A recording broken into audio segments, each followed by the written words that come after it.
My sister Brittany has this gift. She can ruin a room without raising her voice.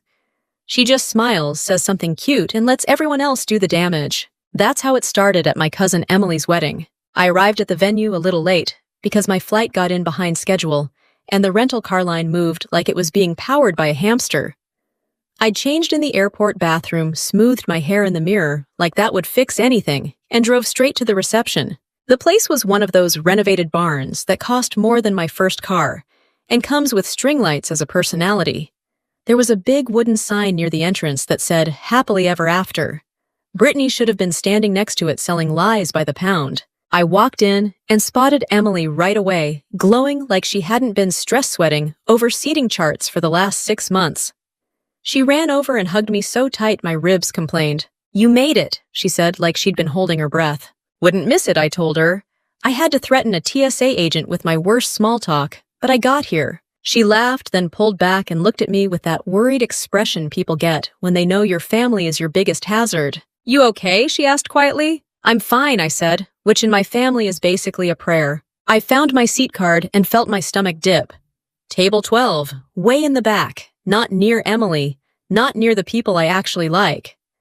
It was basically the witness protection program for relatives. I didn't blame Emily. I knew exactly who did it. Brittany floated over before I could even set my clutch down. She looked perfect, of course.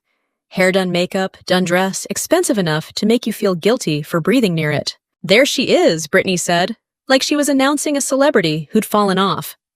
"Our little Navy girl." I smiled. "Hi, Britt." Her eyes flicked down to my dress. Navy blue, simple, nothing dramatic. I didn't come to outshine the bride. Also, I didn't have the energy. "This is very you," she said, tilting her head. "It's giving office. It's giving wedding guest," I said. She laughed, but it wasn't the kind that reaches your eyes.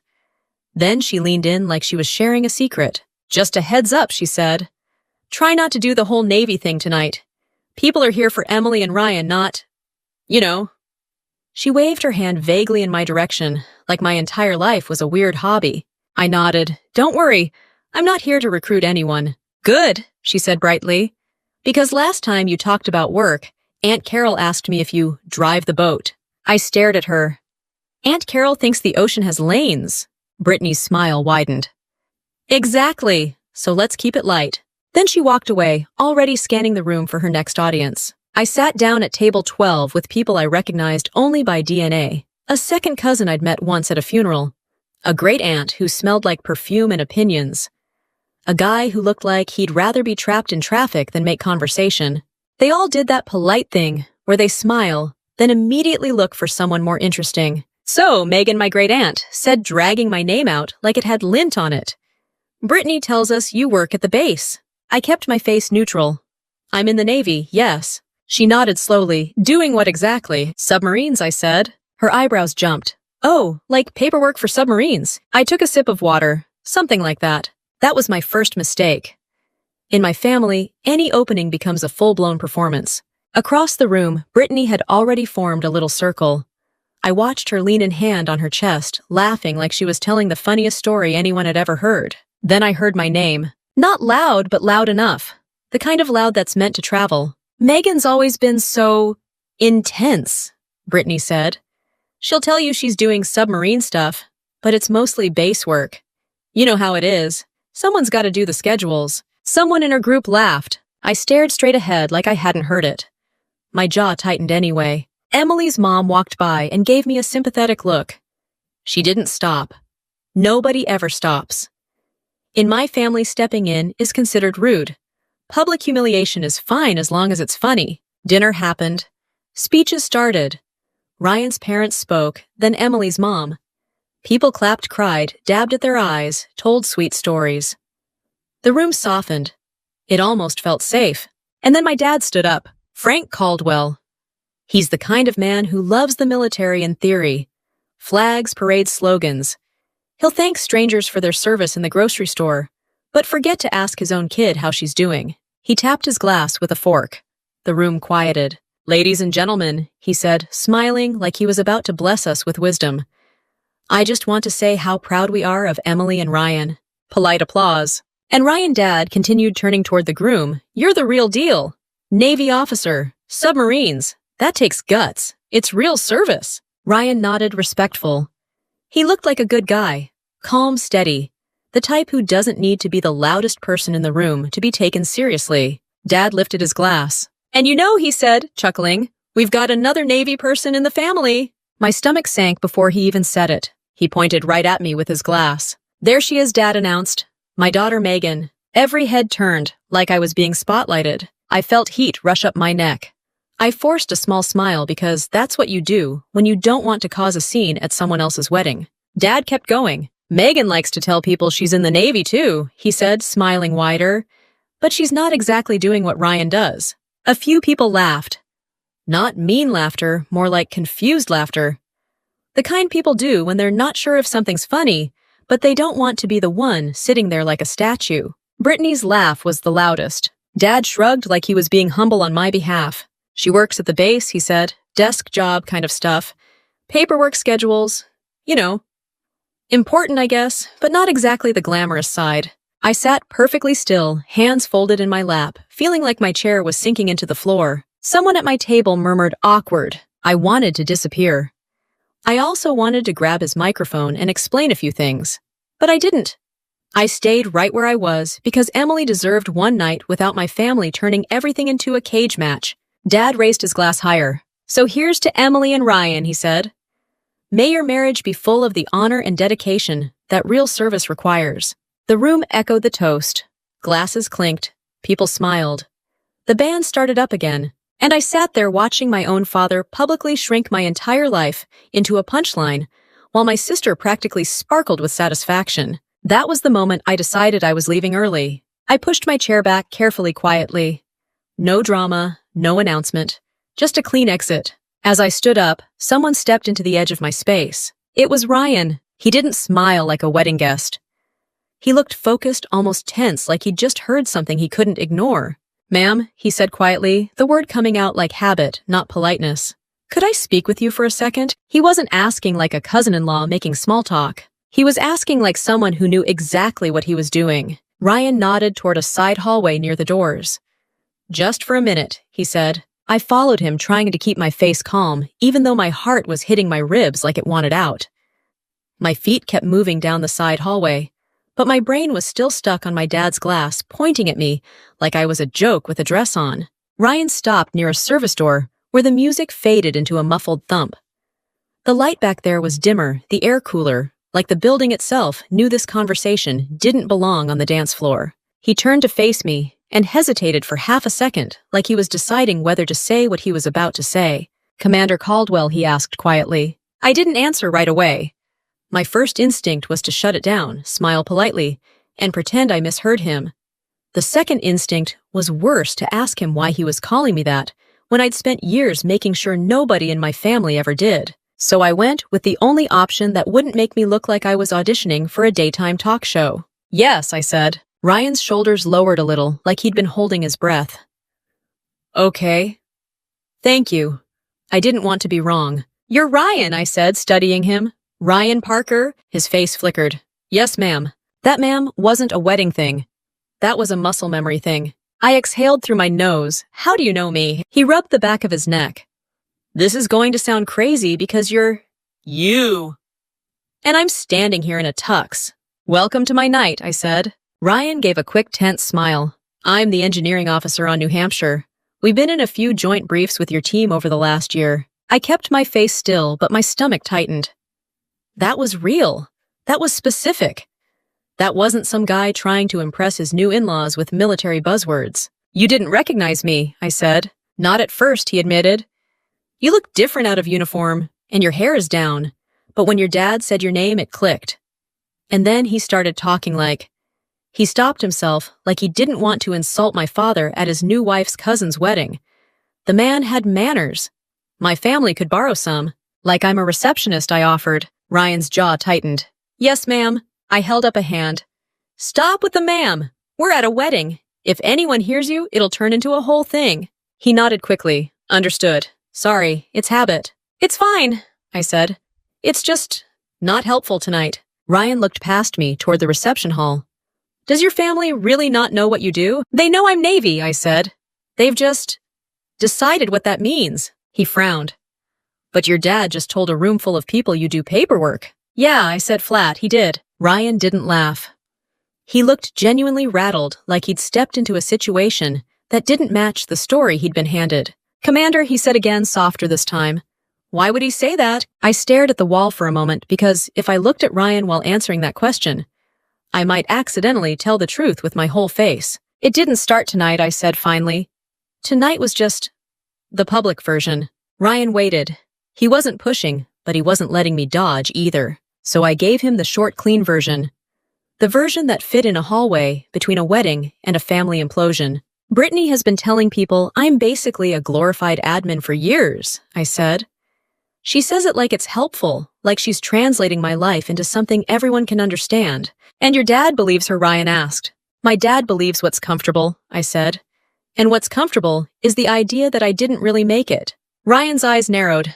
But you did make it. I almost laughed. Not because it was funny, because it was so simple when a stranger said it. Yeah, I said I did. Ryan looked like he wanted to say more, but I cut him off before he could turn into a one-man awards ceremony. This stays between us, I said. I'm serious. His eyebrows rose. Ma Megan, why? Because it's Emily's wedding, I said. Because she doesn't deserve to have my family turn her reception into a courtroom. Ryan's mouth tightened. Your family already turned it into something. I ignored that. And because the second my sister realizes you know she'll make it about her, she'll act like I'm trying to embarrass her. She'll cry or yell or call me arrogant. And then my mom will beg me to apologize to keep the peace. Ryan stared at me. That's specific. It's predictable, I said. He glanced toward the door again, like he could hear Brittany's voice, even through the walls. So your sister has been saying you're a desk job? Yes. And people believe her. Because it fits the role they already put me in, I said. The one where I'm the serious one who doesn't know how to relax, and Brittany is the fun one who keeps everyone together. Ryan's expression hardened. That's messed up. I shrugged. Welcome to the Caldwell family. We come with free guilt and zero refunds. Ryan let out a short breath, then lowered his voice. How long has she been doing this, spreading this story? Years, I said, but she ramped it up recently. Recently, he repeated. I didn't want to say it because saying it made it real. Saying it meant Brittany hadn't just been casually annoying. She'd been preparing. But Ryan had already seen something was off. And I wasn't going to insult his intelligence by pretending this was a random slip of my dad's tongue. 3 weeks ago, I said, family group chat. Brittany started asking these little questions. So what do you actually do? Are you still at the base? Do you ever go underway? Stuff like that. Harmless on paper. But she kept doing it. Ryan's eyes sharpened, and people joined in. They always do, I said. They don't mean to. They think it's small talk. I paused, then added, Brittany also called my dad. I'm not guessing. My mom told me. Ryan's brows lifted. What did she say? Probably something like, Dad, I'm worried Megan's going to make the wedding about herself, I said. Or, she gets sensitive when people ask about her job, which is Brittany language for, let's poke her until she reacts. Ryan looked like he wanted to break something. He held it together because he was still technically at his own wedding. She wanted this to happen, he said. Yes, I said. The word landed hard, even in the quiet hallway. Ryan's voice dropped. Why would your sister do that at a wedding? Because it's a stage, I said. She didn't pick a random Tuesday. She picked a room full of people, a microphone, and a moment where no one would want to challenge her. Ryan stared at me for a long second. And you just take it? I met his gaze. I don't take it. I manage it. He looked confused. I've learned something the hard way, I said. If you fight Brittany, she wins, because then it becomes a scene. It becomes Megan overreacted, and the original lie gets forgotten. All anyone remembers is that I ruined the mood. Ryan's mouth tightened. That's not fair. I didn't say it was fair, I said. I said it's how it works. He ran his hand through his hair again, restless. So what do you want me to do? Nothing, I said immediately. He blinked. Nothing. Yes, I said. Smile. Dance. Be the groom. Let Emily have her night, and let my family think whatever they're going to think. Ryan didn't look convinced. He looked like a man trying to follow an order that went against his values. I can do that, he said slowly, but I'm not going to pretend I didn't hear what your dad said. You don't have to pretend I said. You just have to not correct him. Ryan stared at me, then nodded once tight and reluctant. Okay. I believed he meant it. I also knew Brittany. Brittany could smell restraint like a dog smells fear. From the other side of the service door, the music swelled again. The reception was rolling on without us, like nothing had happened. Like my dad hadn't just reduced my career to office supplies. Ryan put his hand on the door handle, then paused. "Commander Megan," he said. "For what it's worth, I'm sorry." I didn't thank him. Gratitude felt too close to permission, and I wasn't giving my family permission to make me small again. "It's fine," I said, even though it wasn't. Ryan opened the door, and the noise rushed back in loud and bright.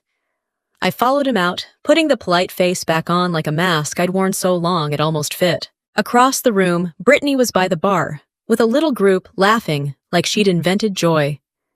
When her eyes landed on us walking back together, her smile didn't fade, but it sharpened. She watched Ryan like he was a loose thread she couldn't wait to pull. Brittany's smile stayed glued on as we crossed the room, but I felt it tracking me like a laser pointer on a cat. Ryan drifted back toward Emily, doing the groom thing, shaking hands and accepting congratulations like he'd trained for it. I veered toward my table because I didn't trust myself near an open bar, and I definitely didn't trust Brittany near a microphone. I sat down and picked up my water again, like hydration could fix family dysfunction. My great-aunt leaned in. "What was that about?" she asked, eyes bright with the kind of curiosity that comes from living long enough to run out of hobbies. "Nothing," I said, "just saying hello." She made a face that said she didn't buy it, but she also didn't care enough to press. She went right back to critiquing the chicken. I watched Brittany from across the room. She had her phone out now, tapping quickly, probably sending a message in the family group chat from 10 feet away. Brittany loved an audience, but she loved controlling the narrative even more. That's the thing people don't understand about my sister. She doesn't scream. She doesn't throw drinks. She doesn't do the soap opera stuff. She's smarter than that.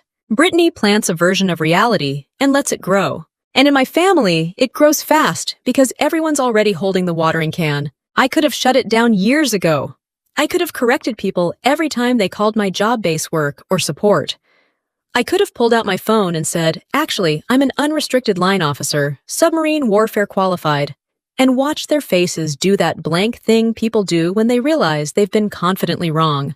But that wasn't how it played out in real life. In real life, you don't get one big heroic moment where everyone stops and applauds and says, "We're sorry, Megan, we misjudged you." In real life, you get eye rolls, you get sarcasm, you get, "Wow, okay, Captain America, calm down." So I stopped trying. It started back when I was 19 and got into the Naval Academy. My dad threw a party.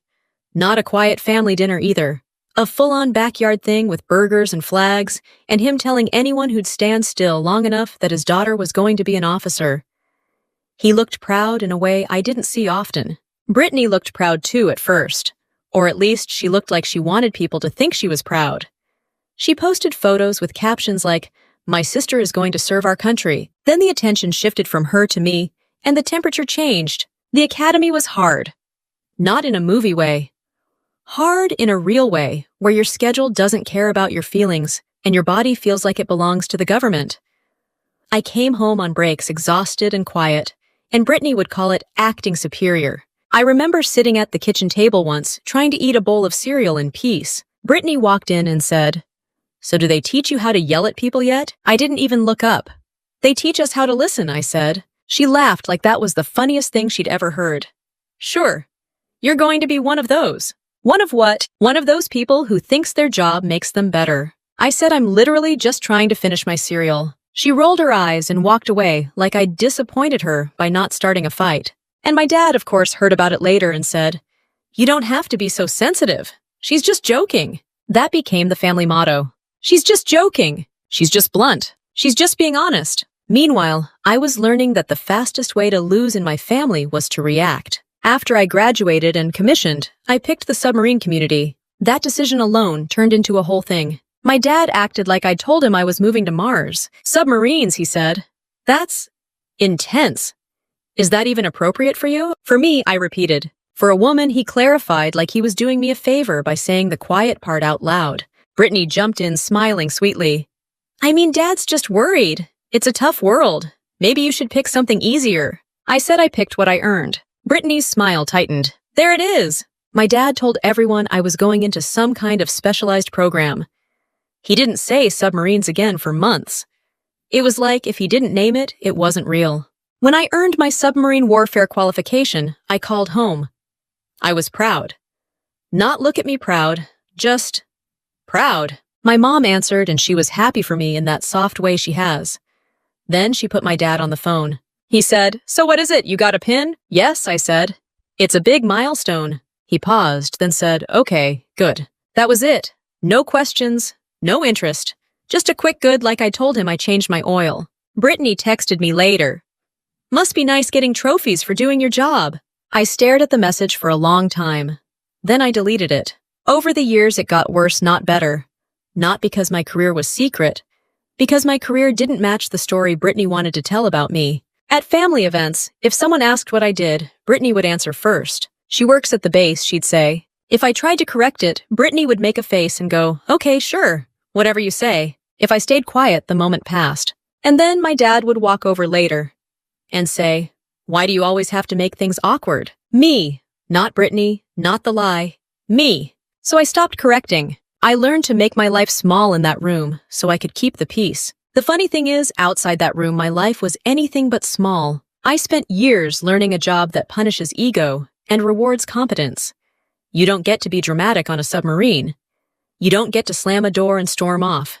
You learn to speak clearly, make decisions, own your mistakes, and keep people alive. You also learn to keep your mouth shut, not because you're ashamed, because you don't need noise to prove you exist. But there was another reason I didn't talk about work, and it had nothing to do with Brittany. It was the way my family treated anything I cared about, like it was up for debate. If I said I'd had a hard week, Brittany would say, "Well, you chose that." If I said I was tired, my dad would say, "Try working a real job."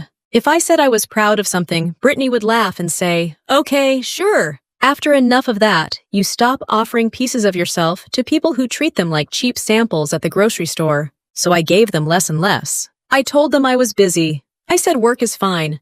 I asked about their lives and kept mine locked down. When you don't share, people fill in the blanks. And Brittany loved filling in blanks. She turned my silence into proof that I wasn't doing anything important. She turned my privacy into a punchline. She turned my absence into a character flaw. "Must be nice," she'd say whenever anyone mentioned my deployments or training. Like I was on vacation. My mom would try to soften it. "Brittany, stop." Brittany would shrug. "What I'm just saying." And my dad would do that tired sigh like he was the victim of two difficult daughters. By the time I made commander and took command, I'd already stopped expecting my family to understand. I didn't need applause from them. I needed them to stop rewriting my life in front of me. Tonight at Emily's wedding, Brittany wasn't just rewriting, she was editing with a chainsaw. Across the room, I saw her angle her phone toward my table like she was taking a photo. Maybe she was texting, maybe she was recording. Brittany loved having receipts, even when the story was fake. Then I watched her slip behind my dad, lean in close, and whisper something in his ear. My dad's face changed. Not a lot, just enough. The corners of his mouth tightened, and he nodded once like he'd been given instructions. Brittany stepped back with that satisfied little look she gets when she knows she just moved a piece on the board. And that's when I realized she wasn't done. Not even close. I watched my dad nod at whatever Brittany whispered, and my stomach dropped like I'd missed a step on a staircase. You'd think I'd be used to it. I was.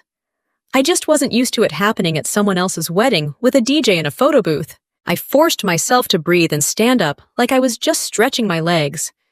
If I stayed glued to my chair, Brittany would come to me. If I moved, at least, I could choose where the next hit landed. I walked toward the edge of the dance floor, staying out of the spotlight.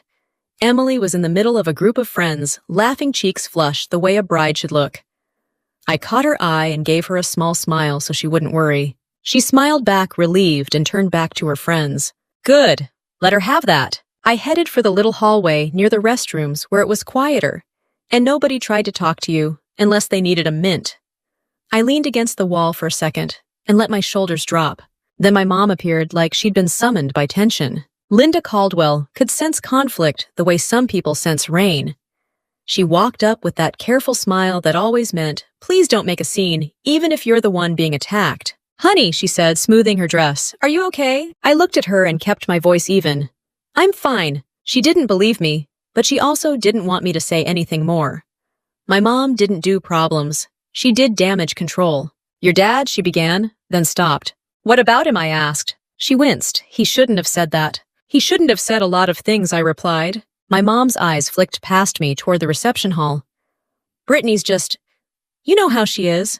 There it was, the family motto again. I stared at her. Yeah, I do. My mom lowered her voice. She's been stressed. She's trying to help.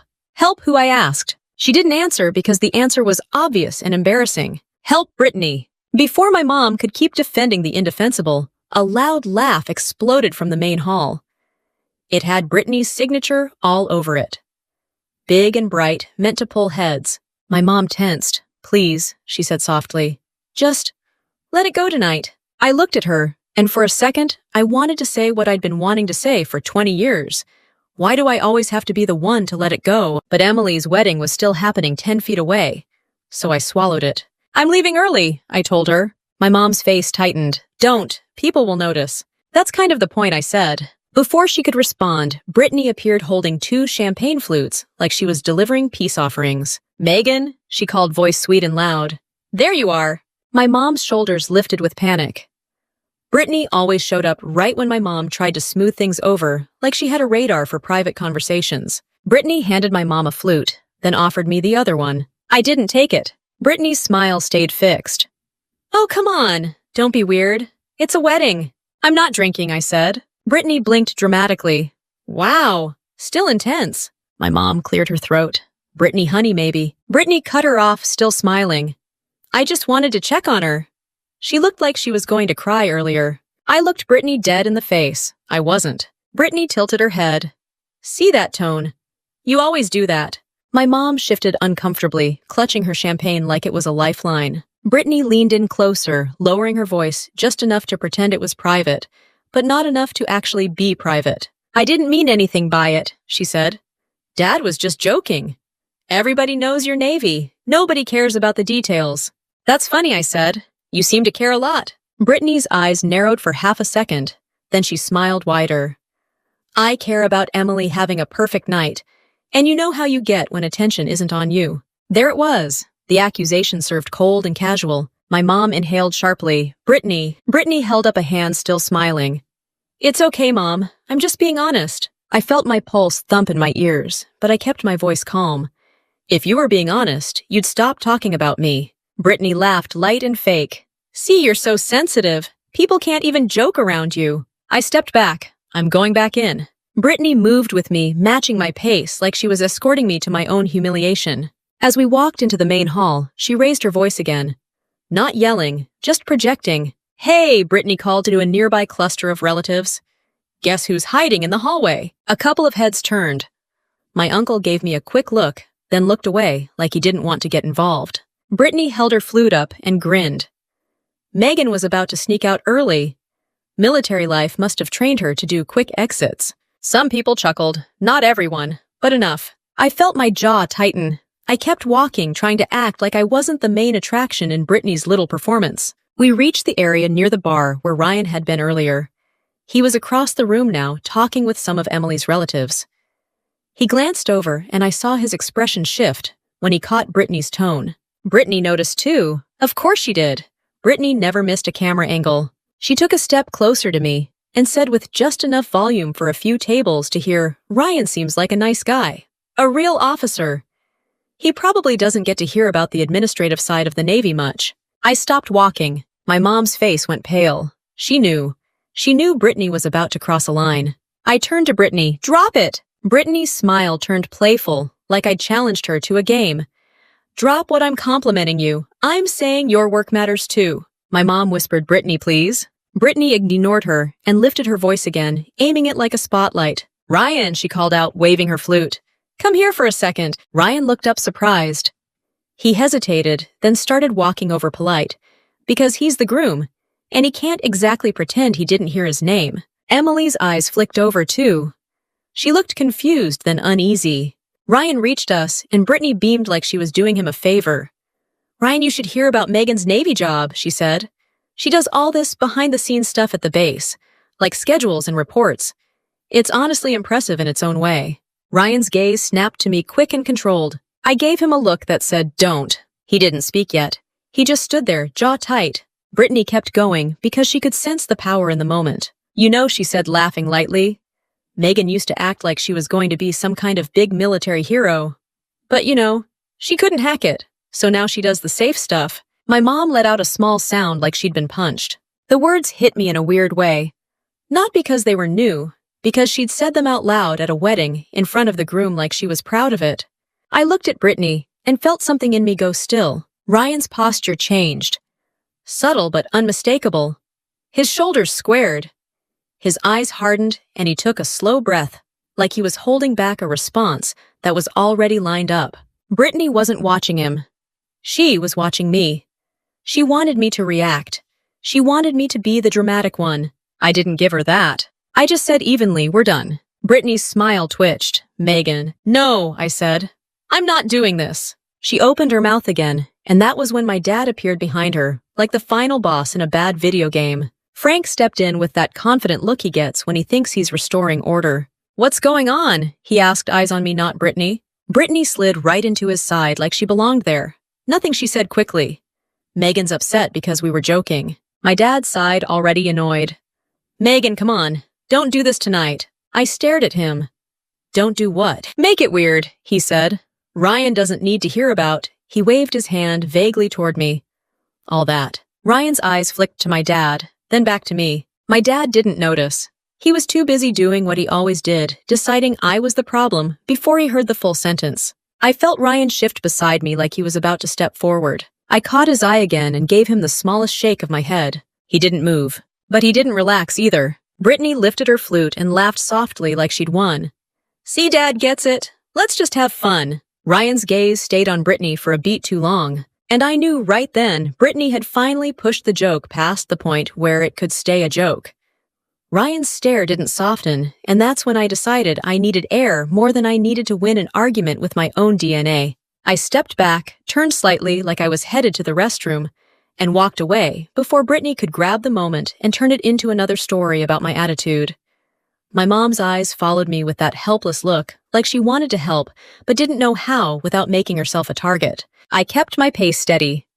No storming, no slamming doors.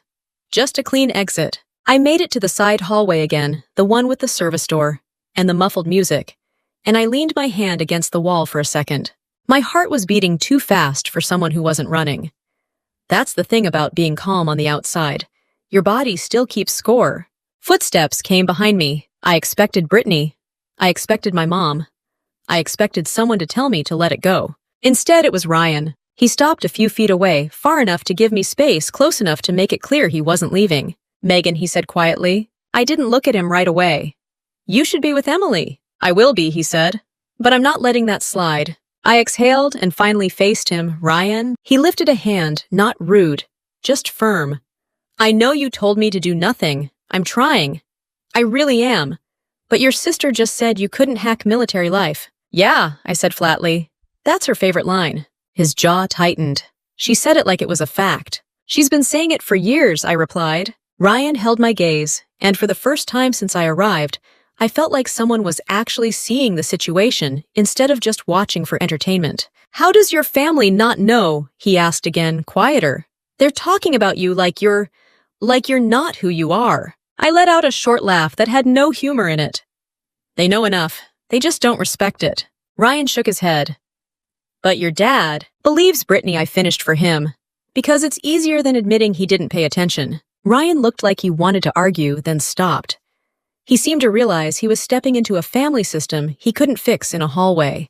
Megan, he said, I've sat in briefs with you. You ran those rooms.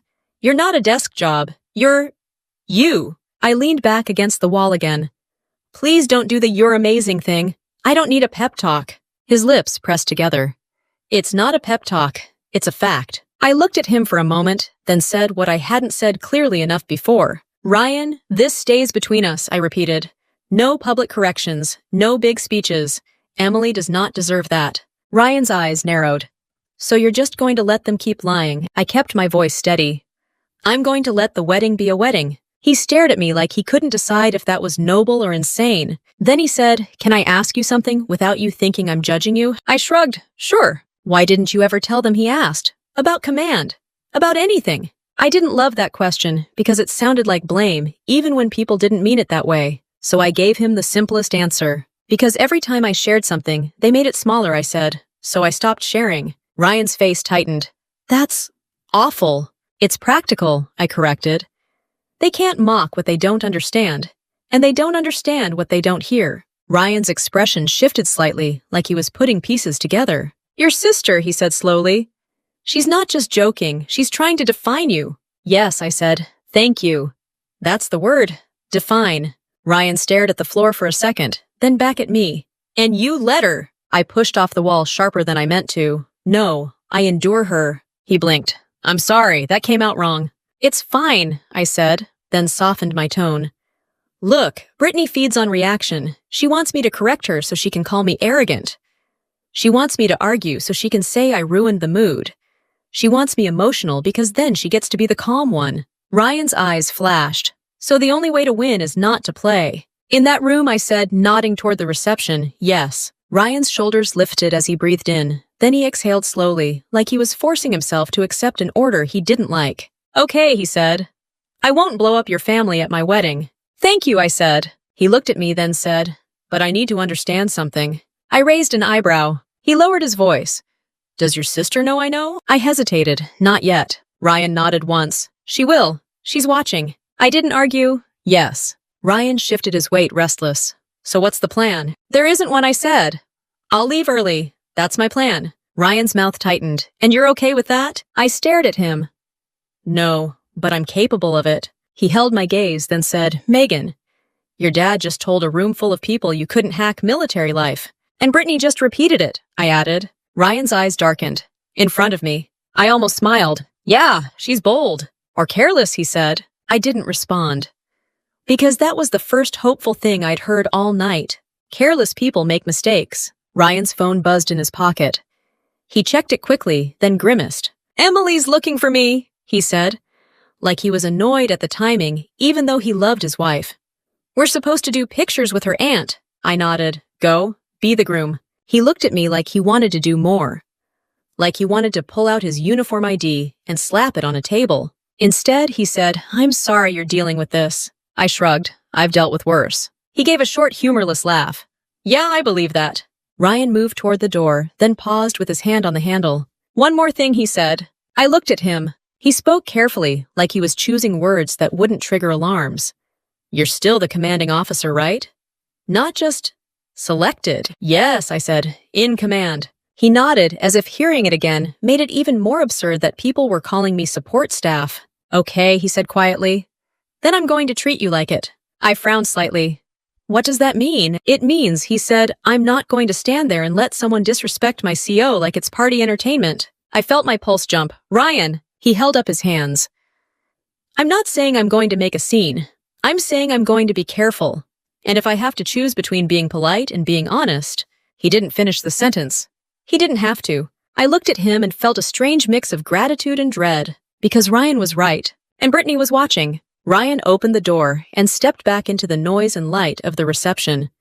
I stayed in the hallway a beat longer, listening to the music and the laughter, trying to decide whether I wanted to disappear or finally be seen. Then I walked out again. Brittany had repositioned herself closer to the head table, like she was setting up for the next round.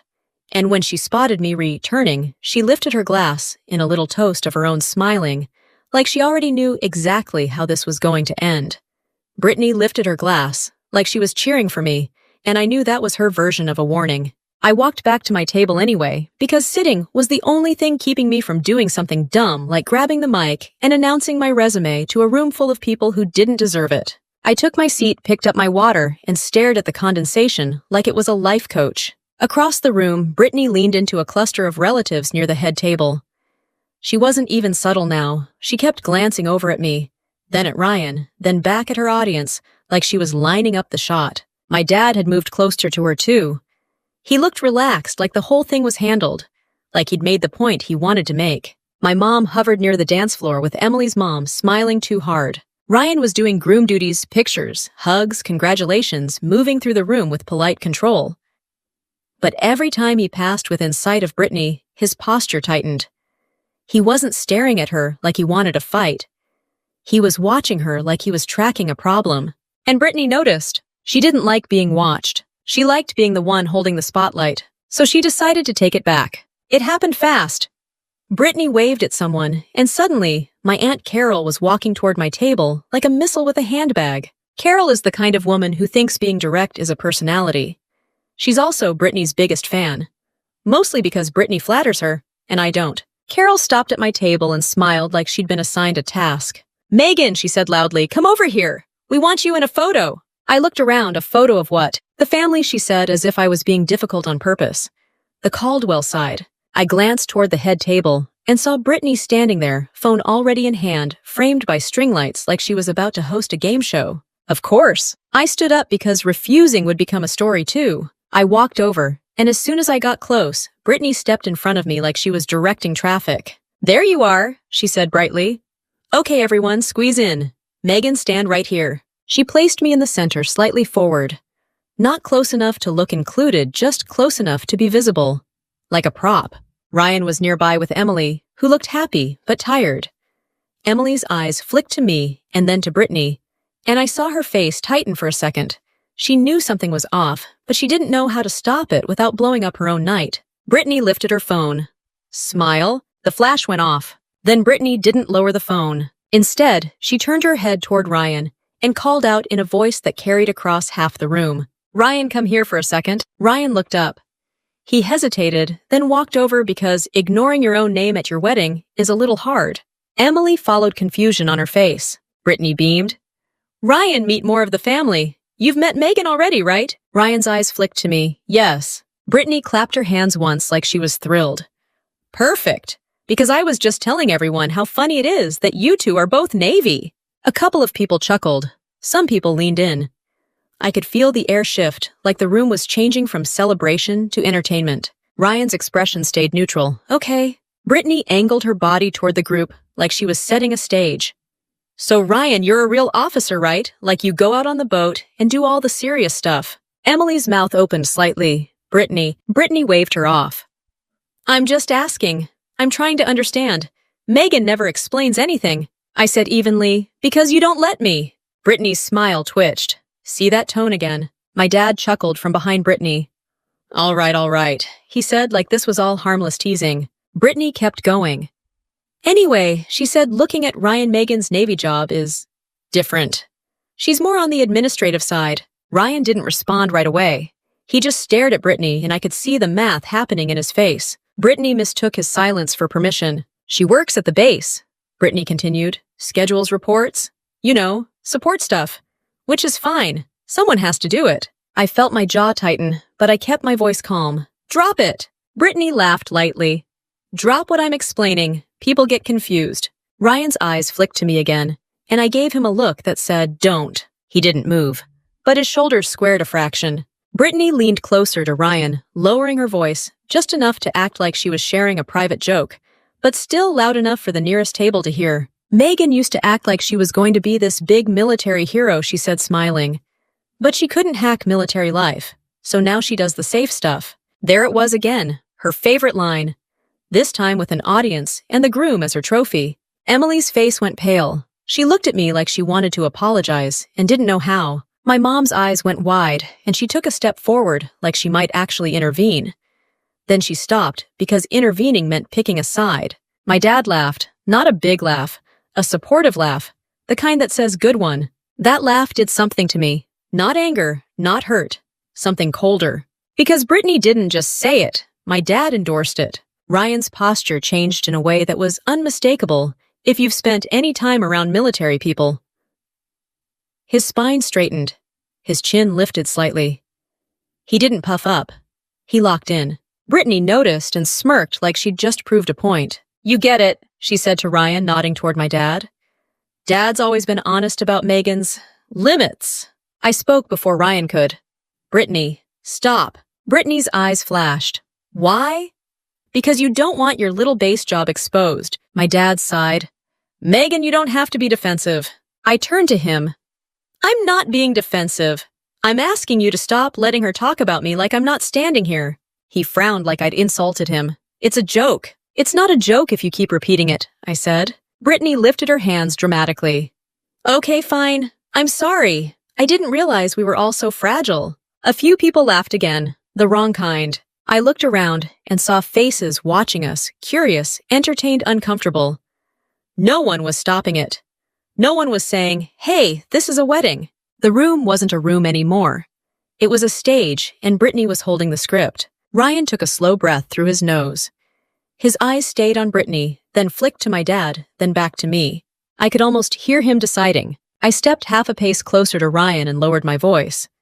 "Don't," I said. He didn't answer me. He didn't nod. He didn't promise anything. He looked at me like he respected my request, and like he didn't know if he could honor it. Brittany, sensing the tension, leaned back into her role, with a satisfied smile. "Anyway," she said loudly, clapping once. "Let's not be dramatic. Ryan, you should tell Megan about your job. Maybe she can learn something." That was the line that finally made Ryan's jaw tighten so hard I thought he might crack a tooth. My dad chuckled again like he was proud of Brittany's humor. And in that exact second, Ryan's eyes shifted past me, toward the head table, like he'd just picked his route. He didn't say anything. He didn't announce it. He just turned his body slightly, and I knew he was about to walk straight into the one place Brittany and my dad felt safest, right in front of everyone. Ryan turned and started walking, and I followed without thinking, because my body understood the danger before my brain caught up. I reached for his sleeve, not grabbing him just enough to get his attention. "Ryan," I said under my breath. He didn't stop. He didn't even look at me. He just kept moving with that calm, locked-in focus you see right before someone makes a decision that can't be undone. I matched his pace. "Please," I said, "not here." He finally glanced at me, and his expression wasn't angry. It was controlled, almost tired. Then where he asked quietly, without slowing down. I didn't have an answer, because there was no place where Brittany wouldn't turn it into a performance. The only difference was how many witnesses she'd have. Ryan reached the head table. My dad was standing with a drink in his hand, laughing with two uncles like he'd just delivered the best toast of his life. Brittany was right beside him, angled toward the room, soaking up attention like she was paid by the compliment. Ryan stopped in front of them. My dad looked up and smiled that broad, friendly smile he uses on strangers. The one that says, "I'm a great guy, and you're lucky to meet me." Ryan, Dad said. "My man, having a good night." Brittany grinned. "Hey, Groom." Ryan didn't smile back. He didn't frown either. He just stood there, shoulders squared, voice steady. "Sir," Ryan said, "can I speak with you for a moment?" My dad's smile faltered slightly, then recovered. "Sure. What's up?" Ryan lowered his voice, but not enough. Not in a crowded room with polished wood floors and people who live for a whisper. "I think there's been a misunderstanding about Megan's naval career," he said. Brittany's smile tightened. "What misunderstanding?" Ryan kept his eyes on my dad. "The way you described her job tonight isn't accurate." My dad chuckled like Ryan was teasing him. "Oh, come on. It's family. We joke." Ryan didn't laugh. "Respectfully, sir, it didn't sound like a joke." That word respectfully made my dad straighten. In my father's mind, respectfully is what you say right before you tell someone they're wrong. Dad's eyes narrowed. "Ryan, are you offended on Megan's behalf?" "I'm concerned," Ryan said. "Because what was said about her." Brittany leaned in sweet as sugar. "Ryan, you're new. You don't know how Megan is. She gets sensitive." Ryan's gaze flicked to Brittany for half a second. Not angry, just assessing, like he'd finally spotted the person holding the steering wheel. Then he looked back at my dad. "Sir, I've worked with Commander Caldwell." My dad blinked. "Commander." Brittany's eyes flashed and she jumped in fast. "He means like, that's how they talk at work. They call everyone Commander. It's a Navy thing." Ryan's jaw tightened. He kept his voice calm. "No, ma'am. I mean her rank." The air shifted around us. It wasn't silent yet, but nearby conversation slowed, like people sensed something more interesting than chicken and dancing was happening at the head table. My dad stared at Ryan like he'd spoken a foreign language. "Her rank is..." "What?" Ryan took a breath. "Commander 05. Brittany let out a laugh that sounded too sharp. "Okay, that's not..." Ryan didn't look at her. He addressed my dad again. "Sir, with respect, Megan is not in an administrative support role. She's a submarine officer. She's in command." My dad's face went through a few expressions in quick order. Confusion, disbelief. Then something defensive like he'd been accused of bad parenting in public and couldn't figure out why. "That's not possible," Dad said. Ryan's voice didn't rise. It didn't need to. "It is, sir." Brittany cut in, voice louder now, trying to take control. "Ryan, I don't know what Megan told you, but she exaggerates. She's always done that." I felt my jaw clench so hard my teeth hurt. Ryan turned slightly toward Brittany for the first time. Ma'am, he said, measured. I'm not repeating something she told me. I'm telling you what I know from work. Brittany's smile faltered for the first time all night, just a crack. My dad's eyes moved between Ryan and Brittany, and I could see his brain searching for the version of reality that would let him stay right. Uncle Mike leaned in from Dad's side. What's going on? Aunt Patricia stopped mid-sentence with someone else and turned her head. Emily's mom drifted closer, face tense. Emily herself was a few feet away now, watching with wide eyes, like she couldn't decide if she should step in or pretend she didn't see it. The room had started to notice. My dad lowered his voice, trying to pull it back into something private. Ryan, this is not the time. Ryan didn't budge. Sir, the time was before your toast. The time was before your daughter got pointed at like a joke. My dad's cheeks reddened. I wasn't pointing her like a joke. Ryan's tone stayed even. You said she couldn't hack military life. You said she does desk work. You said she's not like real officers. My dad opened his mouth, then closed it, because he couldn't deny it. Too many people had heard him. Too many people were now pretending they hadn't. Brittany stepped closer to my dad's voice, suddenly soft. Dad, don't listen to this. He's confused. Ryan's eyes flicked to me, and I realized he'd finally noticed I'd been standing there the whole time. I hadn't spoken yet. I was still trying to keep the wedding from turning into a public trial. But the room had shifted. The trial had started without me. Dad looked at me, then face tight. Megan, he said slowly, what is this? The crowd around us grew by inches. People do that thing where they pretend they're just walking by, but really they're circling. I felt my throat tighten, but I kept my voice calm. It's not this, Dad. It's my life. His eyes widened slightly. Ina's saying you're in command. Brittany laughed again, trying to break the tension. He's being dramatic. Ryan ignored her. Sir, she is the commanding officer. My dad's face went pale. Of what? Ryan paused for a fraction of a second, like he was checking himself. Like he understood there were lines you don't cross even when you're furious. Then he answered in a way that didn't give anything away. An attack submarine, he said. That's all I'll say here. That was enough to make the word desk job die in midair. Someone behind me whispered, Wait, what? Another voice murmured, No way. My dad looked like he might sit down. He didn't. He just stood there staring at me, like he was seeing a stranger wearing my face. Megan, he said again, softer this time. Is that true? I could feel the entire room leaning in. Brittany's breath quickened beside my dad. Emily's hand hovered near her mouth. My mom looked like she was about to cry. And in that moment, I realized something uncomfortable. This wasn't just about my dad's ignorance. This was about Brittany's control. She had built a story about me for years, and my family had accepted it because it was easy, because it let them keep me in the box that made sense to them. Now the box was cracking. I met my dad's eyes and kept my voice steady. Yes, I said. It's true. Brittany's smile vanished completely. My dad's mouth opened, but nothing came out. And Ryan still standing there like a wall between me and the worst version of my family. Took a slow breath, turned slightly toward the watching crowd, and spoke clearly enough that the nearest tables could hear. With respect, he said, I think you owe Commander Caldwell an apology. The word apology hit the air like someone dropped a glass, and for a second nobody moved. My dad stared at Ryan like Ryan had just insulted his entire bloodline. Brittany stared at me like I'd committed a crime by existing outside her story. The people hovering nearby suddenly found the ceiling interesting because watching family drama is fun until you realize you might be asked to pick a side. I kept my face calm because panic is a gift Brittany doesn't deserve. Ryan, I said quietly, not as a scolding, just as a boundary. He looked at me. Ma'am, he said, then stopped himself and corrected it. Megan, I nodded once. That was enough.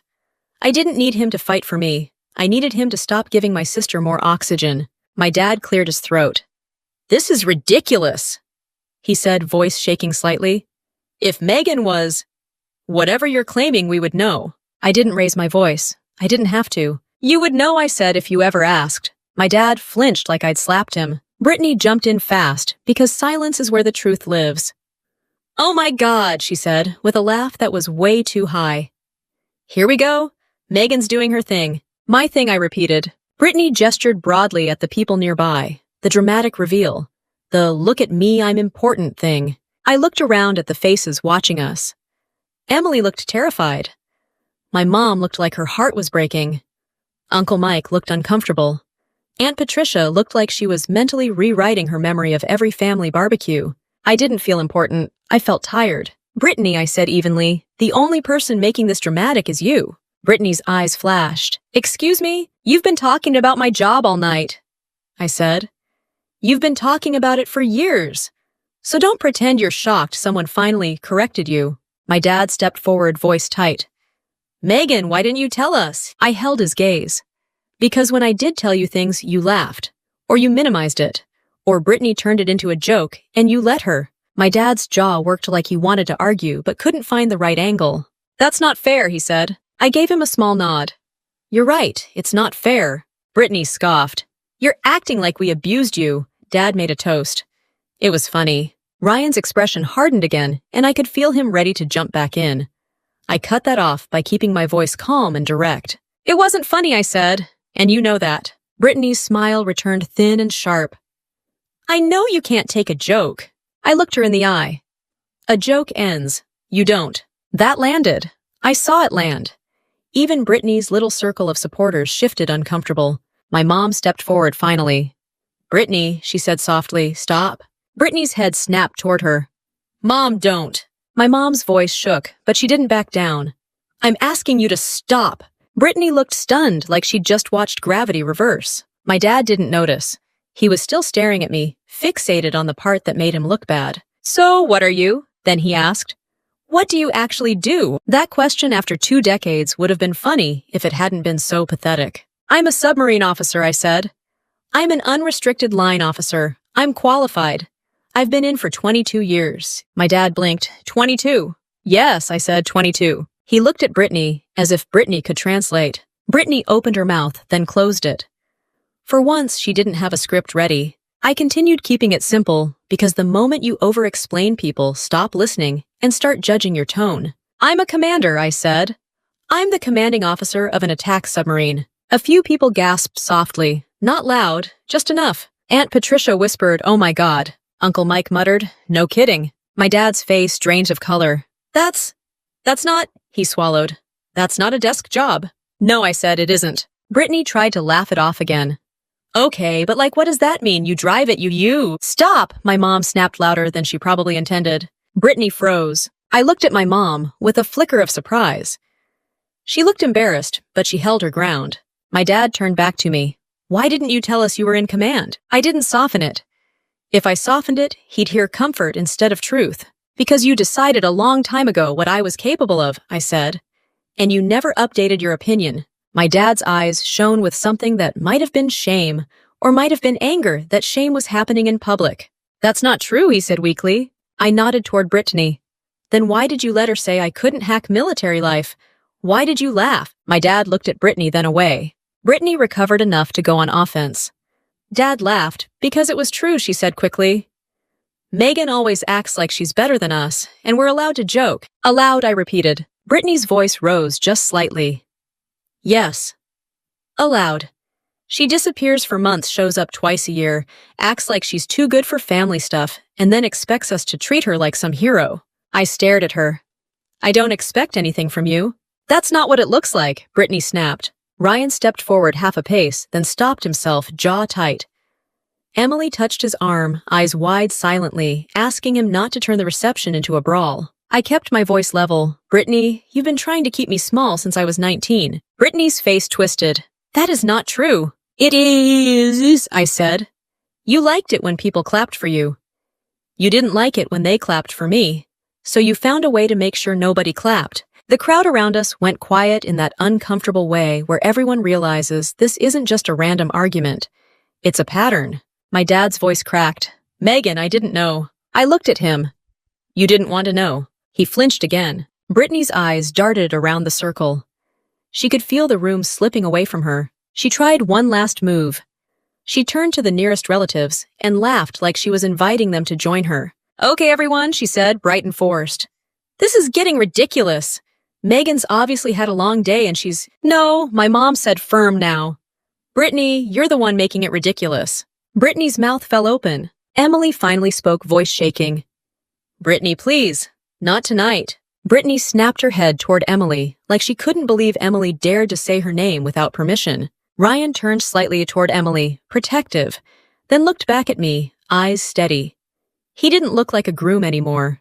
He looked like an officer trying to keep a situation from becoming unsafe. My dad stared at me again, and I saw him trying to reconcile the daughter in his head with the woman standing in front of him. "So you're really in command?" he said quietly. "Yes," I said. "And I didn't tell you because every time I tried to share anything about my life, you all treated it like it was up for debate." Brittany's voice went sharp. "So you're blaming us now?" I met her stare. "I'm holding you responsible." That was the line that made Brittany's face change. Not anger, not outrage, fear. Because responsibility is the one thing Brittany can't joke her way out of. I didn't stay for the reaction. I didn't wait for the next comment. I looked at Emily, gave her a small apologetic nod, and stepped back from the circle. I was done being the entertainment. I turned and walked toward the doors, pushing through the warm noise of the reception, feeling dozens of eyes on my back. Behind me, I heard my dad say my name again, softer, like he didn't know how to speak to me anymore. I didn't stop. Outside, the night air hit my face cool and clean, and for the first time all evening, I could breathe. Then the door opened behind me, and footsteps followed steady, deliberate, like someone who wasn't done yet. The gravel under my shoes crunched as I walked farther from the doors, like distance could scrub the last 20 minutes off my skin. The venue had a little patio area with a few heaters, and those flimsy white chairs nobody actually sits in. Beyond that was the parking lot, dark rows of cars, and the soft hum of the highway in the distance. It was the first place all night that didn't smell like champagne and performance. I stopped near the edge of the patio and pressed my palms against the railing for a second, breathing slow.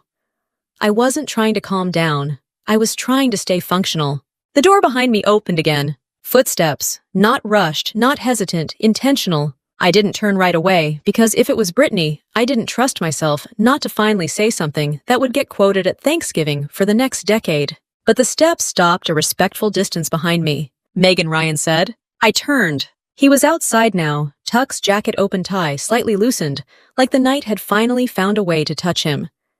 The music from inside was a muffled pulse, like a heartbeat in another room. Ryan didn't smile. He didn't look guilty. He looked locked in. "Ryan," I said quietly, "you should go back." "I will," he said. "I needed to make sure you're okay." I let out a short breath. Define okay. He nodded once like he appreciated the honesty. Then his posture shifted. It wasn't dramatic. It wasn't showy. It was automatic. Ryan snapped to attention. Straight spine, feet set, chin level, and then he saluted. A clean, sharp salute like we were on a pier instead of outside a wedding venue in the suburbs. For a split second, I just stared at him because my brain couldn't decide if I was supposed to correct him or thank him or tell him he was insane. "Commander," he said, voice steady. "Permission to speak?" My throat tightened. "Ryan," I said under my breath, "this is not necessary." "It is," he said calmly. "And it's not for them. It's for you." I didn't answer immediately because the truth was, a salute feels different when you've spent years being treated like a joke by the people who should have known you best. I looked past him and saw the side door still propped open. A couple of people had drifted toward it. Curiosity has a strong pull. Emily was near the doorway, eyes wide, one hand covering her mouth, like she couldn't believe her reception had turned into this. My mom stood beside her, pale and rigid. And Brittany, of course, was right behind them, hugging the frame of the doorway like a stage curtain. People stared. Not everyone, but enough. Enough to make the image stick. The groom in a tux, standing at attention, saluting me like it was the most natural thing in the world. Brittany's face changed when she saw it. Her smile didn't just fade. It got replaced by something tight and dangerous. Because she could spin words. She couldn't spin that. Ryan dropped his salute and stepped a little closer, keeping his voice low, like he was trying to keep this from turning into a public announcement. "Ma'am," he said, then corrected himself again. "Megan. I'm sorry I didn't recognize you right away. And I'm sorry I let it go as long as I did." "You didn't do this," I said. Ryan's eyes flicked toward the doorway. "They did. But you've been carrying it." I shook my head once. "I asked you not to get involved." "I know," he said. "And I tried. But your sister said you couldn't hack military life, and your dad laughed like it was a joke."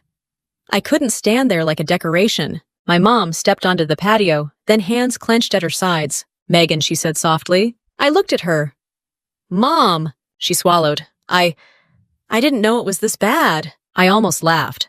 Not because it was funny, because it was always this bad. It just wasn't always this public. Before I could answer, Brittany stepped outside too. She moved fast heels, clicking shoulders squared like she was about to regain control by force. "What is this?" Brittany demanded, voice sharp. "Are you serious right now?" Ryan turned his head slightly toward her, calm and unreadable. Brittany pointed at him. "You're making a scene at your own wedding to do what impress her." Ryan's jaw tightened. "No, ma'am." Brittany scoffed. "Don't call me ma'am. We're family." Ryan's expression didn't change. "With respect, you just tried to humiliate her in front of your family." Brittany's eyes flashed. "Humiliate? Oh my God, she's so dramatic." I was joking. I looked at Brittany and felt something settle in me. Not rage, clarity. "You keep saying that," I said evenly. "But you don't laugh when it's over." Brittany's face twisted. "What does that even mean?" "It means you didn't want a joke," I said. "You wanted a verdict." My mom inhaled sharply. Emily stayed in the doorway, frozen like she was watching a car skid toward a wall and couldn't look away. Brittany turned to my mom, instantly switching tactics. "Mom, tell her she's doing too much." My mom looked at Brittany and didn't move. That was new. Brittany's eyes narrowed. "Seriously?" My mom's voice came out shaky but firm. "Brittany, you need to stop." Brittany stared at her like she'd just heard betrayal. Then she swung back to me, voice rising. "So you're really going to act like you're some victim? You disappear for months, you show up, and you don't talk to anyone, and then you expect us to worship you because you have a title." I didn't flinch. "I don't expect anything from you." "Yes, you do," Brittany snapped. "You want everyone to think you're better." I shook my head once. "No, Brittany. You want everyone to think you're better? That's why you keep trying to make me smaller." Brittany's mouth opened, then closed, because that hit closer than she wanted. Ryan stood quietly beside me, not talking over me, just present. That mattered more than any speech. My dad appeared at the doorway, then looking like he'd aged 5 years in 10 minutes. "Megan," he said, voice rough, "please." I looked at him. "Please what?" He swallowed. "Come back inside. We can talk." "Talk," I repeated, letting the word hang there. "You mean you can explain why you laughed?" He flinched. Brittany stepped toward him, like she was trying to grab him back into her orbit. "Dad don't," Brittany hissed. My dad looked at Brittany, then at me, and for the first time tonight, he looked uncertain, like he wasn't sure who he was supposed to believe anymore. Brittany noticed. Panic flashed in her eyes, so she went for her favorite move. She tried to make me the bad guy. "This is what she does," Brittany said loudly, turning slightly so the people watching could hear her. "She makes everything about her. She always has. She can't just let Emily have her day. She has to show off." Emily's face crumpled. That did it. Not because Brittany insulted me, because she dragged Emily into it like a shield. I stepped forward half a pace, still calm, and looked Brittany straight in the eye. "Say one more thing about Emily," I said, voice low, "and you won't be in my life at all." Brittany scoffed, but it came out shaky. "Oh, please. You're threatening me now." "I'm not threatening you," I said. "I'm telling you the boundary." She laughed, but it wasn't confident. "You can't cut me off. I'm your sister." I nodded once. "Watch me." The patio went quiet in a way that felt heavier than any shouting. My dad stared. My mom's eyes filled. Ryan stood perfectly still. Brittany's lips parted, searching for a joke, a twist, anything that would put her back on top. And for the first time, she didn't have one. I kept my eyes on Brittany until she looked away first, and that tiny moment told me everything I needed to know. Inside, the music was still going. People were still dancing. Someone was probably still taking selfies under the happily ever after sign, like nothing had happened. That's the magic of weddings. They keep moving even when the family is on fire in the parking lot. Ryan shifted beside me and lowered his voice. "Megan, do you want me to walk you to your car?" I shook my head. "No. Go back in. This is your wedding." His jaw tightened. "It doesn't feel like it anymore." "It will," I said, "if you go back in and be with Emily." Emily was still in the doorway, pale and shaken. I walked toward her slowly, careful, not to make her feel like she'd been pulled into a fight she didn't ask for. "Emily," I said softly. She looked at me like she was trying not to cry. "I'm so sorry," she whispered. "I didn't know." "I know," I said. "You didn't do anything wrong." She swallowed. "Brittany, she's never been like this with me.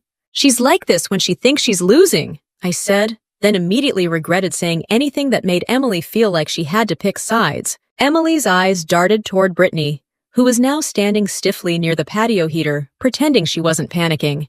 I just wanted everyone to have a good night, Emily said. You can, I told her. Go back in. I'll be fine. Emily nodded slowly, and then she did something that surprised me. She reached out and squeezed my hand. Thank you for coming, she said. For real. That was the only part of the night that felt uncomplicated. Ryan stepped forward and took Emily's hand. I'm sorry, he told her, voice low, eyes earnest. I didn't want to do any of that. Emily gave him a shaky smile. I know. Then she glanced at me again. Please don't disappear. I nodded. I won't. That was the best promise I could make. Emily and Ryan turned and went back inside together. The door closed behind them, and the music got louder again, like the venue was sighing in relief. My mom stayed outside with me. She looked older under the patio lights, like the last hour had pulled the truth out of her in a way she couldn't tuck back in. I should have stopped her, my mom said quietly. I didn't jump to comfort her. Not because I wanted her to hurt, but because she needed to sit in it for a second. She'd been sitting in Keep the Peace for 20 years. She could handle 10 minutes of honesty. Yes, I said. You should have. My mom flinched, then nodded. I know. Brittany scoffed behind us. Wow, she said loud enough to be heard. So now you're both teaming up on me. My mom turned toward her. Brittany, please. Brittany threw her hands up. No, don't please me. Megan shows up and makes a scene, and suddenly I'm the villain. I kept my tone flat. You've been the villain since you decided my life was yours to narrate. Brittany's face twisted. Oh my God. Listen to you. You love this. You love making me look bad. I nodded toward the doorway. You made yourself look bad in there. I didn't do anything except say the truth. Brittany stepped closer, eyes sharp. The truth. The truth is you think you're better than everyone because you have some rank. I didn't raise my voice. The truth is I didn't even want to talk about my rank. You forced it. Brittany's laugh came out tight. Sure. You forced it. Like you didn't enjoy everyone staring. I looked at her for a long second. Brittany, you're the one who needs an audience. I'm the one who kept trying to leave. My dad stepped outside, then slower than before, like he was walking into a room where he didn't know the rules anymore. He didn't have his confident smile. He looked worn out. Megan, he said, can we talk just us? Brittany snapped, Dad, don't. She's manipulating you. My dad didn't look at Brittany this time. He looked at me. That was new too. I waited. My dad swallowed. I didn't know, he said again, but it sounded different now. Less like an excuse, more like regret. I didn't let him off the hook. You didn't ask. His eyes closed for a second. You're right. I didn't ask. Brittany scoffed. Oh my God. Dad, you're seriously doing this right now. My dad's head turned slightly. Brittany, stop. Her mouth dropped open. Excuse me? I said stop, my dad, repeated, voice firmer. You've been running your mouth all night. Brittany stared at him like he'd slapped her. You're taking her side, Brittany said, voice rising. My dad's shoulders sagged. I'm taking reality's side. Brittany's eyes flashed with anger, and for a second, I thought she might finally explode the way she always pretended she never would. Instead, she did what she always did when she couldn't control a room anymore. She went for guilt. You're all blaming me, she said, voice suddenly shaky. I was just trying to keep things normal.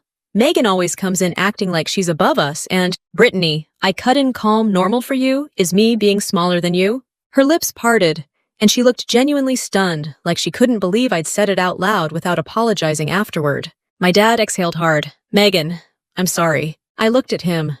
For what? He winced because that question forced him to be specific. For laughing. For letting Brittany speak for you. For believing the easiest version of you instead of actually knowing you. My mom turned away, wiping her eyes. Brittany's voice went sharp again. So what? Now you're all going to act like Megan's the hero and I'm trash. I kept my eyes on her. This isn't about hero or trash. It's about boundaries. Brittany scoffed. You and your boundaries. Yes, I said. Me and my boundaries. I pulled my car keys out of my clutch. The simple motion felt like closing a door. I'm done being discussed, I said. I'm done being your joke. I'm done being your excuse for why you feel behind in life. Brittany's face reddened. You don't know my life. I know what you do to mine, I said, and it stops. My dad took a step closer, careful. Megan, please don't cut us off. I looked at him. I'm not cutting you off. I'm cutting off the behavior. Brittany laughed bitterly. That's the same thing. It's not, I said. You can be in my life if you can be respectful. If you can't, then you won't. My dad nodded slowly, like he was hearing a language he should have learned years ago. My mom whispered, "We'll do better." I didn't promise anything back. Promises without change are just noise, and my family had made enough noise to last a lifetime. I walked toward the parking lot, the gravel crunching under my shoes again. My dad called my name once softer this time, like he wasn't trying to control me, just reach me. I turned my head slightly. "Ask me questions," I said. "If you actually want to know, not to judge, not to compare, to know." He nodded, eyes wet. "I will." Behind him, Brittany stood frozen like someone had finally taken the microphone away, and she didn't know who she was without it. I got to my car and opened the door. The cold air inside hit my face, and it felt like relief. As I slid into the driver's seat, my phone buzzed with a new message. I glanced at the screen and saw Ryan's name. What I learned is simple family drama doesn't stop because you keep the peace. It stops when you stop negotiating your dignity. In a lot of revenge stories, people think revenge has to be loud, some big speech, some public meltdown, some moment designed for applause. But real family revenge stories usually look quieter than that. It's telling the truth once without begging to be believed. It's setting a boundary without explaining it 5 different ways.